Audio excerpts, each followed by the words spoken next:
What is going on, Future Focus family? My name is George and I make videos to help you make money investing.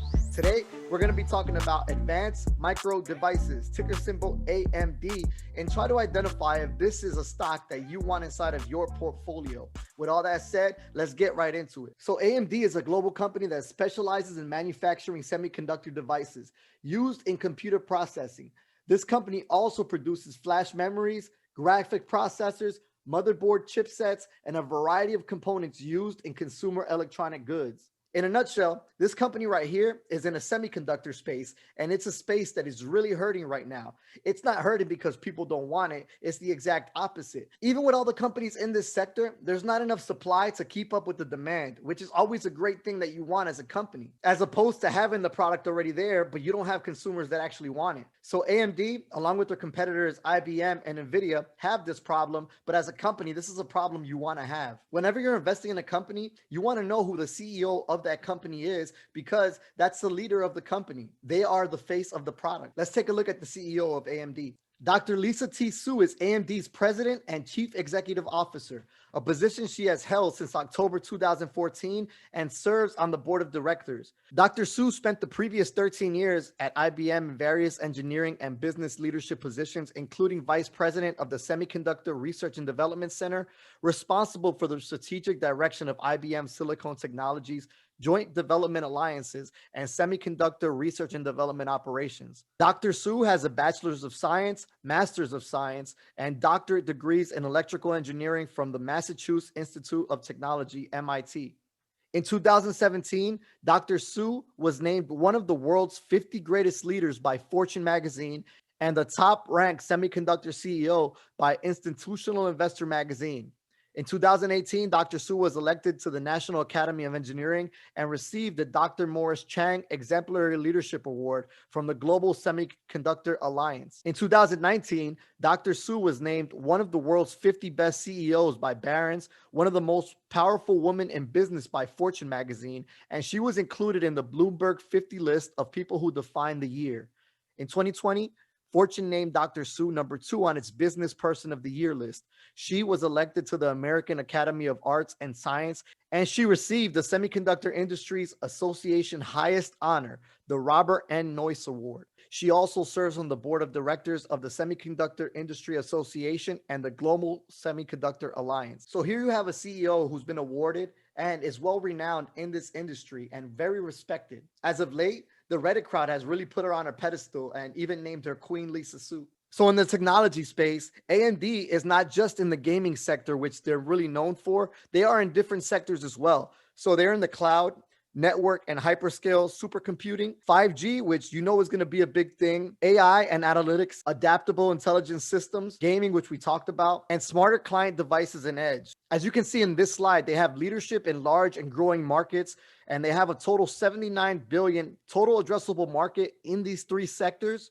And this is not even including the acquisition that's pending. We'll talk about that acquisition in a moment. These are some of their latest products. They have the Ryzens, they have the Epic, and they have the Radeon. And a lot of people don't know their technology is also in the gaming consoles coming out that are very popular, the Xbox and the PlayStation. AMD graphics focus, they're inside PCs, Apple Macs, the consoles we talked about. They're in the cloud, and we're going to look at some of their customers. They're in the mobile and also HPC. Here's the data center growth.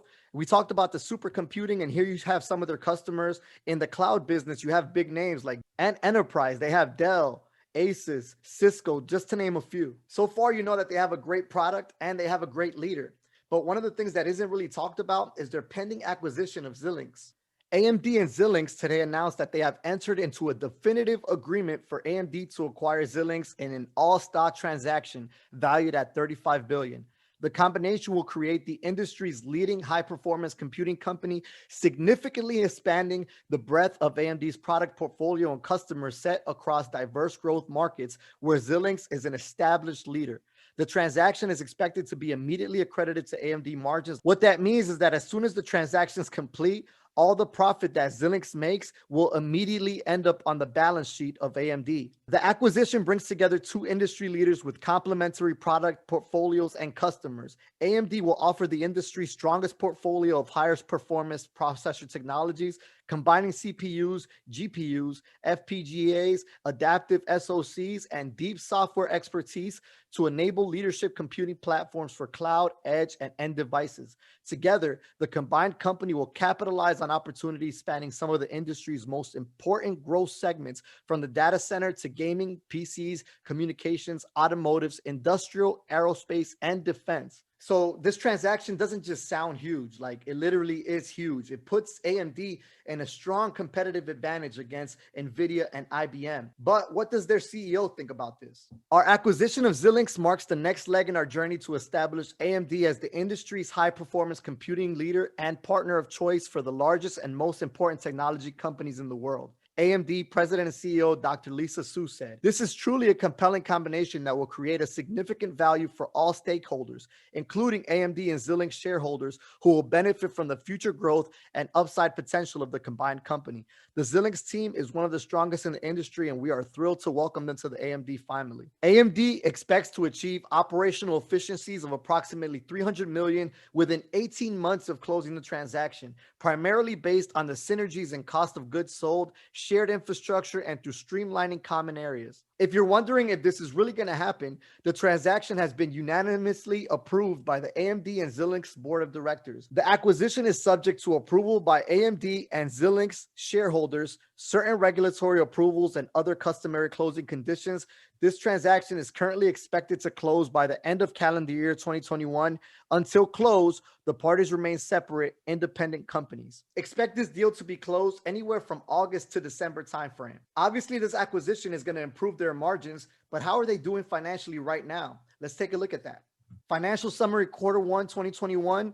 They had a record revenue of $3.45 billion, up 93% year over year and 6% quarter over quarter. They had a gross margin of 46%, which was flat year over year, but it was up 1% quarter over quarter. They had an operational expenditure of $929 million and a non-GAAP operational expenditure of $830 million. Here's the revenue trend in millions from Q2 2019 until now. As you can see in the beginning, the first 3 quarters, they had 3 quarters of consecutive growth. But here, due to the pandemic in Q1 and Q2 of 2020, they had a decrease in revenue, but they rebounded in Q3, and since then, it's been a straight up trend again. So as you can see, AMD reported a magnificent quarter and a better than expected quarter. However, the stock price didn't reflect, but it's been the same for a lot of companies that are considered growth companies. AMD has had a lot of great news recently, and the stock just hasn't really bumped up like that. In fact, a lot of the semiconductor stocks have actually fallen off a cliff, but myself as an investor, I look at this as a buying opportunity. Here's the 6-month chart for AMD, and you can see that on Friday, May 14th, they closed at $74.59. And this level right here has been a strong level of resistance on multiple occasions, dating back all the way to August. This next week is really going to dictate a lot. If you see it close multiple times above this level, it's going to be a bullish sign. And if you see multiple closes beneath this level, it's going to be a bearish sign. If it really were to sell off, you could see it hit this $58.89 mark down here. I don't really think that's going to happen unless you see some really, really bad news. So what do I think? Personally, I think anything under 75 is a strong buy for this company. Anything under 80, it's still a buy. I could really see this stock hitting all-time highs by the end of this year. I have some December call options at the $85 level, and I'm really confident that I'm going to profit on those. Now, if you look at this company at $70 and think that's too rich for your blood, I have another company, and I'll link it right here and at the end of this video, and it's called Ace Technology Holdings. It's another company in the semiconductor space that I'm very bullish on, so go ahead and take a look at that video as well. But I want to know what you guys think. Are you guys hailing Queen Lisa Su? Let me know in the comments below. As always, invest in me and press that like button, invest in yourself, and smash that subscribe button. It costs you nothing. Until next time.